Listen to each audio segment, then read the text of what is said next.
What's up, everybody? Clint Esposito here. We're going to go over the Detroit Supercross results, round 10.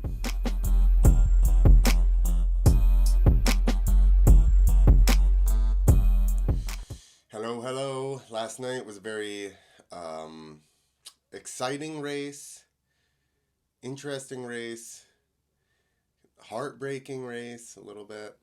We'll get right into uh, the big things that happened last night. First one is the heat race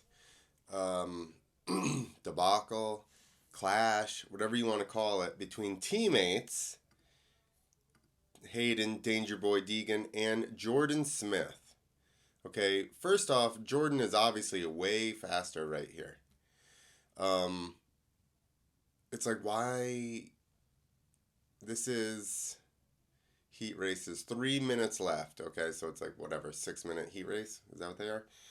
So you're like halfway through, and you decide you're going to hold up your teammate who's, kind of in the points here. What the hell is going on? What is going on with these two? Why? I mean, honestly, I'll just say Hayden has been very aggressive with all of his teammates. I would say he's been more aggressive with his teammates than he has anybody else, right? He ran into Jeremy Martin a couple times. I think him and Nate Thrasher have gotten close, and now him and Jordan Smith. It's like he wants to race his teammates harder than anybody else. Maybe because he wants a top spot on the team. I don't really know. But it's definitely interesting. I mean, here, like, he just impedes his progress, right? And he does kind of turn off of him. It's almost like he thought he was going to go down. Because see how he looks? He crowds him real hard, accelerates, and then look, he goes, oh shit, he's still there.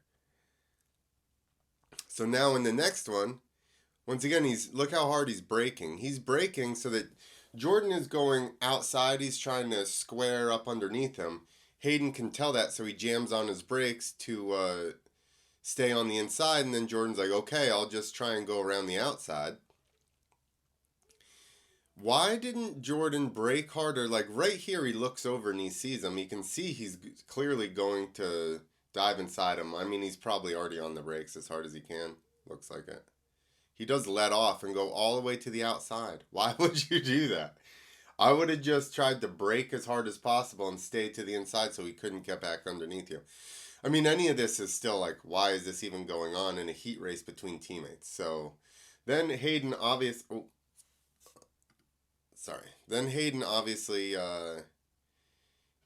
here, he gets up underneath him and then makes a beeline right for him. He's not trying to just pass him. He definitely makes a beeline for his front end.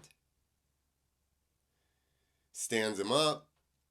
And now this one, Jordan's just pissed off at this point, and he should have just chilled a second because, like I always say, you gotta look at where he hits him, foot peg. His fork is basically in line with his foot peg, maybe a teeny bit behind. And like I say, when you hit somebody that far back, it's just going to do this. Look, he's trying to stand himself up now and turn back into it, but he can't turn into it because Hayden's bike is there. So this is a perfect lesson of why you always hit people. If he had been all the way up front here, I think you can see my pointer. If he had another half a bike and he could have had his handlebars at least in front of Hayden's handlebars, he would have taken him down. But you cannot run into the side of somebody's bike like that. And I understand he was pissed off, but we all know what happened with Jordan after this. He doesn't make it into the main in the LCQ either. So now I think we'll look at the points, but it did not help him out any. That's for sure. So he did that. Then also in the main, like I was saying, he got kind of tight in there with J Mart. He did pass J Mart and got I think third, but seems a lot of unnecessary roughness there with teammates. I don't know what the issue is. I'm not really that mad at him. I do think it's weird. I do think that probably you're going to have to chill out a little bit. I brought this up before. I love that he's aggressive. The problem is once you get to a point of, like, and I'll bring these two guys up again. Michael Lessie and the big guy that came from Arena Cross. The Bear. Bowers, Tyler Bowers. Okay, when Tyler came from Arena Cross to Supercross, the first season, he was super aggressive. He was taking people out. He was finishing well. Same thing with Alessi. When Alessi was super aggressive, he was doing well. Once the internet got all up in arms about them being aggressive and they shit on him so much that they were like, I don't want to take this heat from the internet, so I'm going to ride less aggressive. Those guys never really did anything again after that. So I will say this, the fact that Hayden had that in the heat race and then still came out and did as well as he did in the main and rode aggressive shows signs for his mental toughness and the fact that he probably is either able to deal with the criticism online or just doesn't listen to it at all. And I think it might be the latter. He just doesn't listen to any of it. But let's hope he can find the sweet spot in between being too aggressive and then being a pushover. Because there's definitely an area in there. But, I mean, he's obviously got the speed. He's got the mindset, like, to go and to win and to fight. So that's good. So as long as he doesn't get, scared off by the media scrutiny, which I'm sure he's getting right now. Me too, even. I said in the short video I did about it, which the necessity of Jordan's takeout is a 5 because screw Deegan in that situation, and I agree. And I don't mean him as a person, but I just mean that scenario there was a bit much. That's all. So yeah. But also Hunter looking to be unstoppable, obviously, other than except if you're at a Triple Crown, then maybe not so good. But luckily there's only 2 Triple Crowns. So, and I think he'll have big enough points lead. So, yeah, Hunter's looking amazing. I don't see anybody's going to beat him. It's going to be really awesome. East-West shootout, which I think is happening in New Jersey, to tell you the truth, which I'm very excited about. But that's going to be awesome to see Hunter and Jet go at it. I'm excited to see that. Okay, now let's go to the 450s. So I have in my notes here. 1, AC hole shotted. I don't know. Got the hole shot. And that was amazing to see. He looked really good.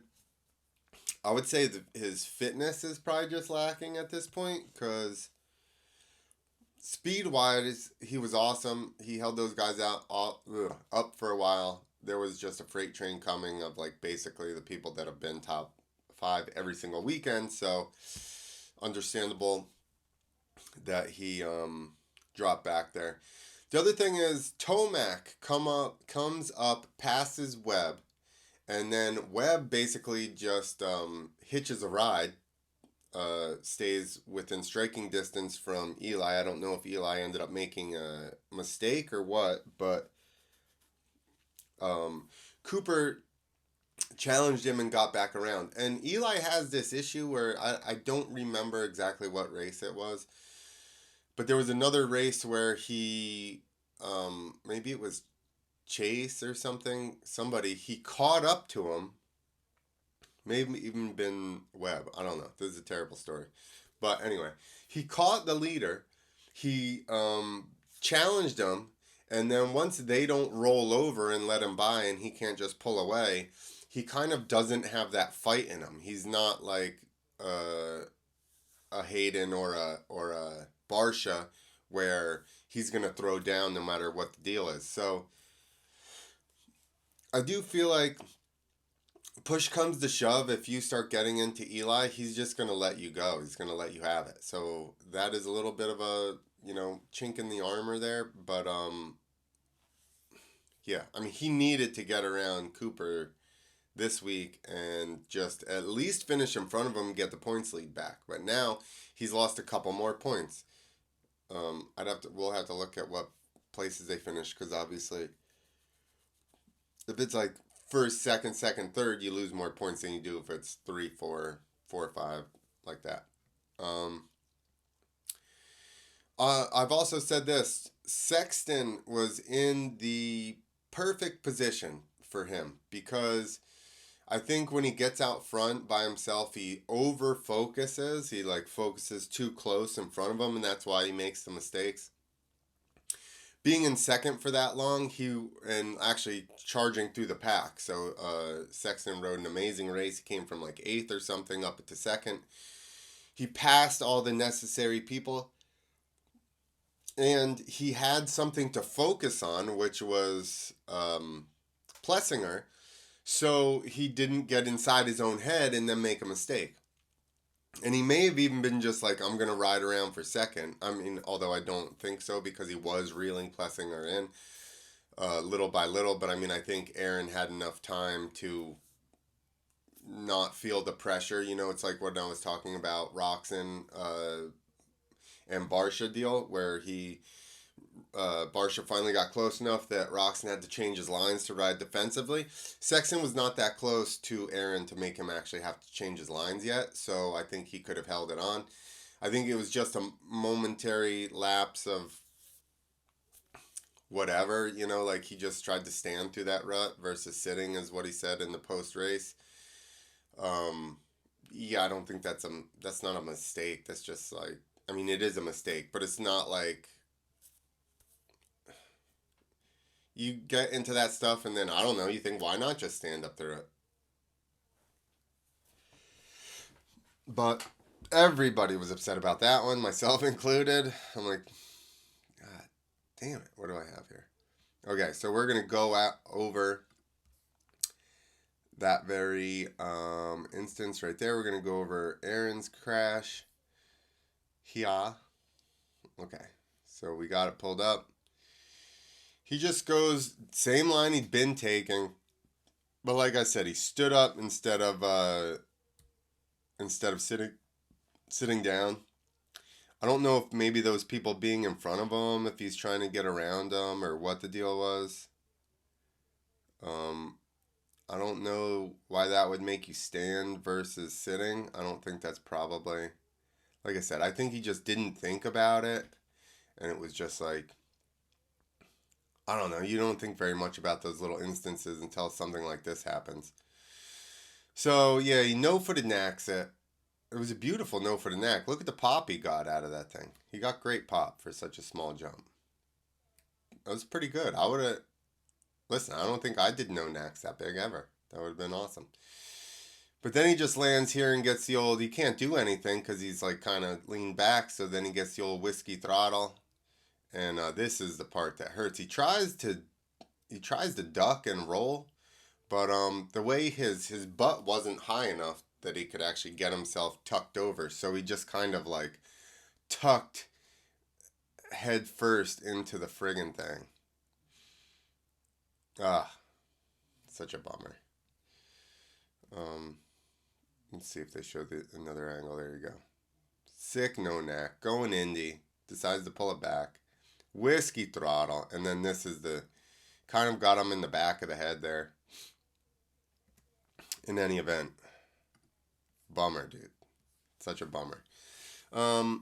And then Sexton, like I said, good for Sexton. He was there, didn't have the pressure, didn't have to lead, didn't have to worry about people coming from behind. He didn't have time to think about any of that or make a mistake. So that was great for Sexton. This is what Sexton needed. Hopefully,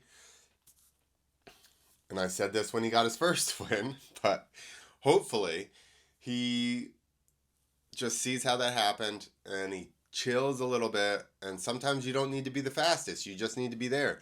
Ask Cooper Webb. Cooper Webb has won championships and tons of races on not being the fastest, but just being there if anything could go wrong. It's motocross, supercross, stuff like this happens last minute. So, yeah, you just got to be in it to win it at the end.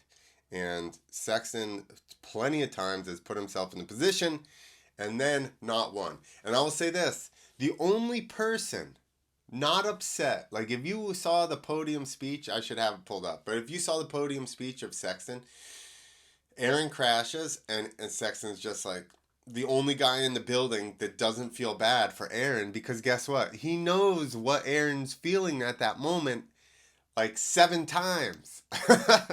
8 times. Like he is the only one in there that's like, that sucks, Aaron, but I'm going to take the win, my friend. Finally, the chips fall in Sexton's favor.